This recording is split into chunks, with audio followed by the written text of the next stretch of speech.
The all-equity retirement portfolio strategy has become much more popular in recent years. There are 3 areas that you need to focus on if you want to win with this retirement investment strategy: downturns, distributions, and taxes. Let's start with downturns. Eventually, at some point during your retirement, you are going to be tested with a recession and bear market.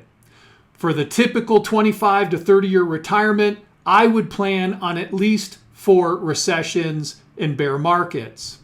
So how you win with an all-equity portfolio strategy is to have the nerve to stay invested during a serious downturn, like what we're looking at on this slide. This is the period of March 2000 to January 2013. 13 years of no appreciation. We're looking at a $1 million investment in the SPY ETF, the proxy for the S&P 500. And this illustration has dividends spent, i.e. no dividend reinvestment, what you would be doing with an all-equity portfolio strategy. So we're just looking at the price growth. And you can see 2 serious declines in the early 2000s, 49%. Then again in 2008, 56%.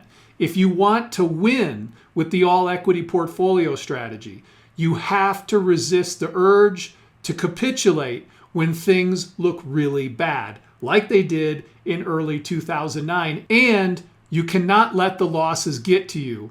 You can see that for $1 million investment on March 22 of 2000, by early 2009, you hit a low of $453,000. Pretty serious losses. Right now, it's late November 2025. We have been in an incredible bull market for 17 years. If you are 65 years old today, that means you were in your late 40s during the last major recession and stock market crash. You probably had a lot less money then. Your outlook on life at that time was different than it is now. So if you want to win with the all-equity retirement strategy, you need to think about how you're going to feel if you see a loss of half your capital or more possibly when you're 70 or 75. Is that going to cause you to panic and sell, or will you have the courage to stay invested? If the answer is yes, I can stay invested, and you're totally sure of that, then the all-equity strategy is good for you. One more important point on downturns that you have to consider is the risk tolerance of your partner. Often I meet couples where one partner is more aggressive, has a higher risk tolerance than the other. So for example, if you are a 10 on a 1 to 10 risk score, 10 being the most aggressive, and your partner is a 5, you're going to have a problem at some point in the future when the inevitable recession and bear market shows up. The partner who's a 5 is going to be very upset and frustrated when the market crashes and your portfolio drops precipitously. You have to have both parties on the same page with respect to risk score to win with the all-equity retirement strategy. Make sure that you have a thorough discussion about the potential for losses in the future and the magnitude of those losses, both in relative and absolute terms. Both partners need to know what to expect and be excited about it.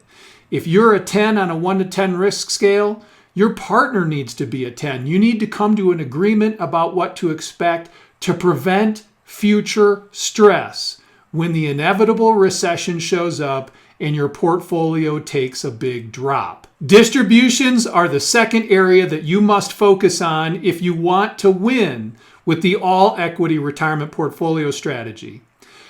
Ideally, you're going to spend only the dividends generated on your portfolio. If you have to spend more than the dividends, then I would not go more than 4% of the portfolio value. Employ the 4% rule. Generally, the 4% rule will work with an all-equity retirement strategy, but if you have bad timing and you retire before a market crash, the all equity retirement strategy might blow up on you. To manage during a downturn, if you have bad timing, you want to be able to tap the brakes on your distribution.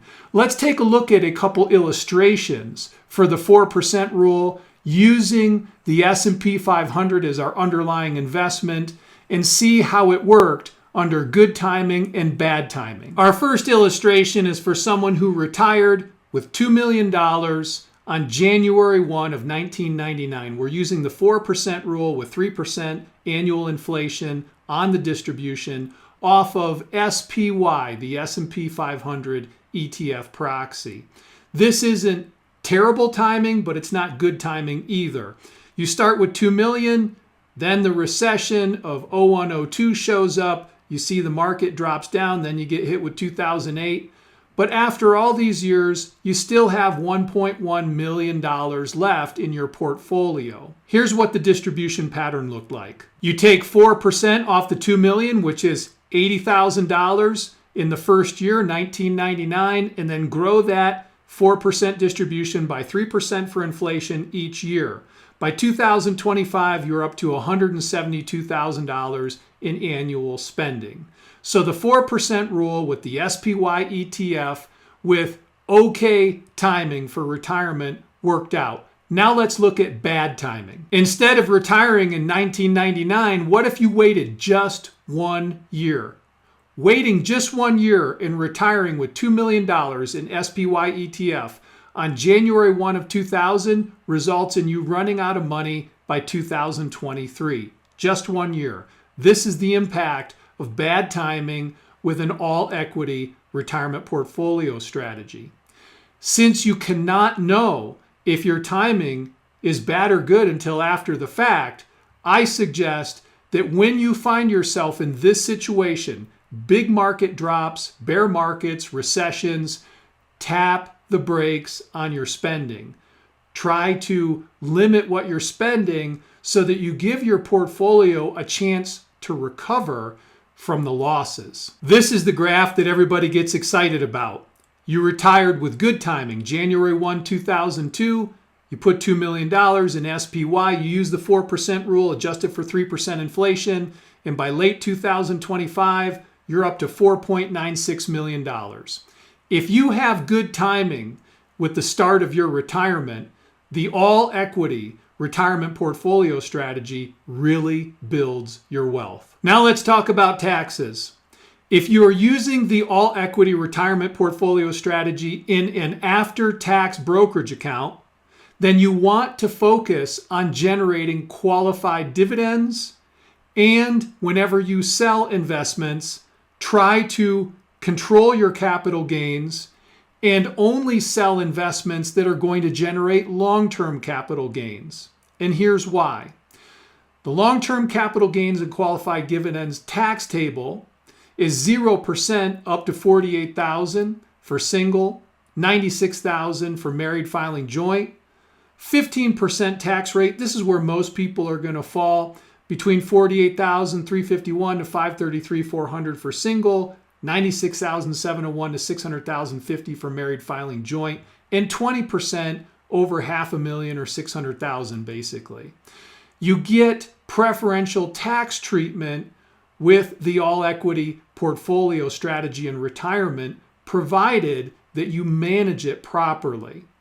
Whenever you sell investments in an after-tax brokerage account, pay attention to the lot purchase prices and purchase dates. If you have an equity, whether it's a stock or an ETF, for example, and it's been purchased at different times, then whenever you sell, if you have to sell, take a look at the lot purchase dates and analyze the unrealized capital gains. Try to select the lots that you're going to sell that generate the least taxable activity.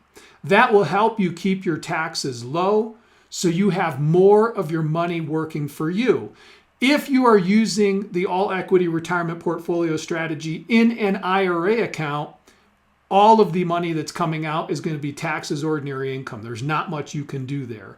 But you do have flexibility if you're using this strategy or partially using the strategy in an after-tax brokerage account, and you want to do the best you can to minimize your tax bill. The all-equity retirement portfolio strategy is a great way to really grow your wealth, but only if you can handle the volatility. Very few people have the risk appetite for this strategy. Ideally, you only spend the dividends generated on your portfolio and you just ignore the volatility. When it comes, just ignore it. Over time, you'll probably be rewarded with more growth of your principal. If you have questions about your investments, please give my office a call. We would be happy to give you a free second opinion on your portfolio. If you like this content, please share it with a friend. I hope this video was helpful. I hope it gets you thinking, helps you better analyze your investments, and overall improve your family's financial plan.